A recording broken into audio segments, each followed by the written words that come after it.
Hey, I'm Preston Naylor, and I'm from Hobbeeshare Stories. And this is Justin Lee, who is an artist. He draws. What else do you do?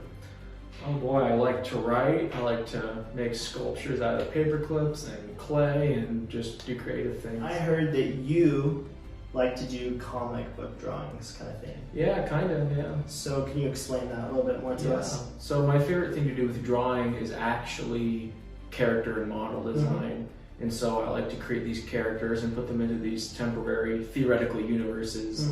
And I like to draw them, I like to give them a name and a little backstory and a superpower or something to make them interesting and unique. Cool. So what is your favorite one that you've drawn so far and come up with? Yeah, I'd have to say one of my favorite ones is a guy by the name of King Bexar. King Bexar. Yeah. Nice name. Yeah. So, what is his strength? What is he like? What does he do? So, Bexar's thing is that he used to be a king, a really strong, muscular warrior king. And some opponent, I didn't pick an opponent specifically, but some opponent took over his kingdom.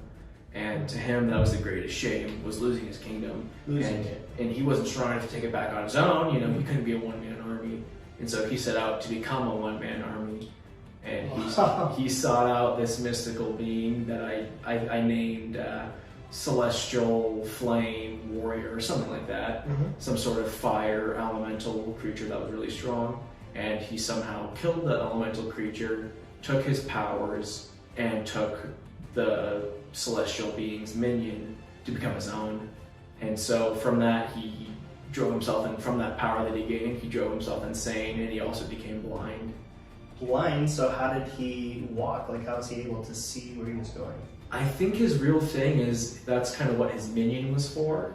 His minion, who I also drew and is in the same universe, his name was Hobbeeshare, and he was kind of a fire elemental being as well.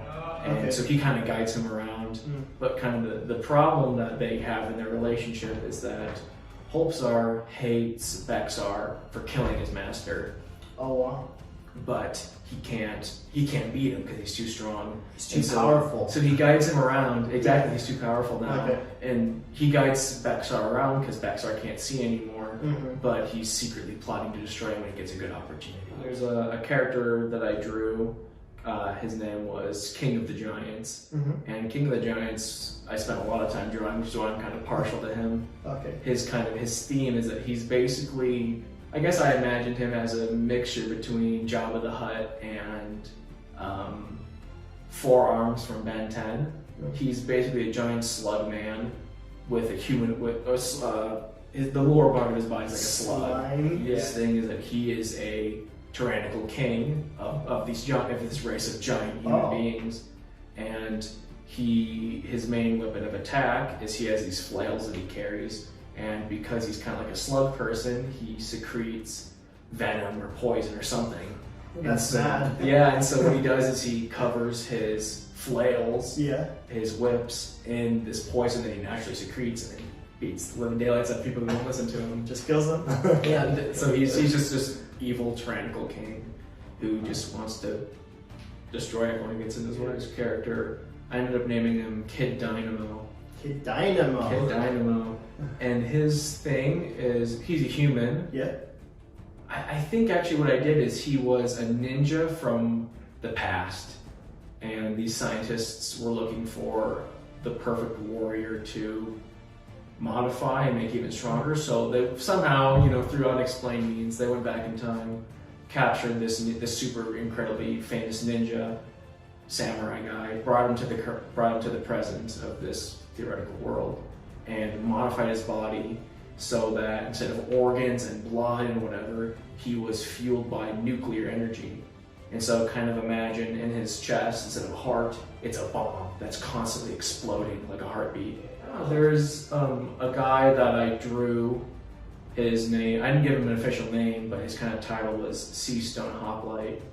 And his idea is that he's an underwater warrior who he's kind of like a gladiator in a sense, a Roman gladiator. He's really strong, but he's from under the ocean, so he's like a merman. He can breathe underwater, he can move around. Kind of, like Aquaman. But the cool thing about him is that he really is hard to kill. because his armor is made out of sea stone, like his name implies, Stone Hoplite. And so to kill him, you've somehow got to get through his armor first, which is very hard to break through. Hard to get through it. So, is there any way to kill him? Theoretically, yeah. I mean, if something strong enough could break it, but a normal sword or a normal weapon couldn't break it. You have to be very strong and have a special weapon to kill him. Have you written like any books with these characters in it? Like, how did you come up with these characters? So there's actually a character that I drew that I named Pike Labar, and Pike, his theme is that he's an acrobat thief. He's very nimble. He can do all these crazy maneuvers to steal and do what he wants.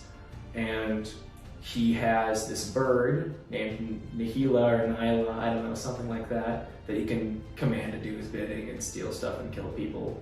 And so Pike belongs to this clan called the Labar clan.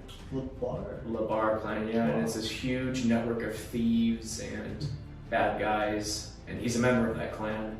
And I took that idea and that name and I wrote, I don't know if I want to call it a book that's not complete yet, but I wrote a short story that ended up not being very short at all, it's not actually about him, he's a player in it, and it was all based upon him and his group, his Labar clan group. And it turned out to be a lot more interesting than I thought at first. I developed a lot of other characters, but Pike was the inspiration for other works that I did. Well, that's super sweet. So are we going to see any future books in the future? Oh gosh, I hope so. Okay. I can't get the motivation to quite finish the one I was just telling you about. Yeah. But I do want to finish it, and so hopefully, yeah, theoretically. Well, you gotta. Well, thanks for coming on to Hobbeeshare Stories.